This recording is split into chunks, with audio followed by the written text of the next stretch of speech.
Aivan uskomaton tää meidän yleisö. Aivan uskomaton. Ei tämmöstä on nähty ikinä. Tää on ihan mieletöntä. Kiitos.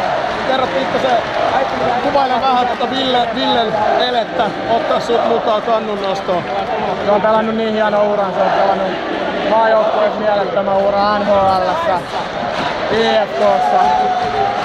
Se olisi voinut ihan hyvin nostaa Gänisteri itekin. Se pyysi mut sinne nostamaan sitä. Se oli semmonen juttu, mitä mä en tuu ikinä unohtaa. Kiitos Ville.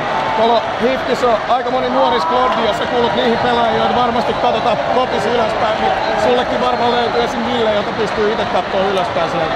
Joo, ehdottomasti. Se on semmonen jätkä, että siitä ei kannata ottaa muuta kuin mallia koko ajan. Koko ajan vaan. Silloin sä teet asiat oikein. Se on niin kova. Itse yrittää sitten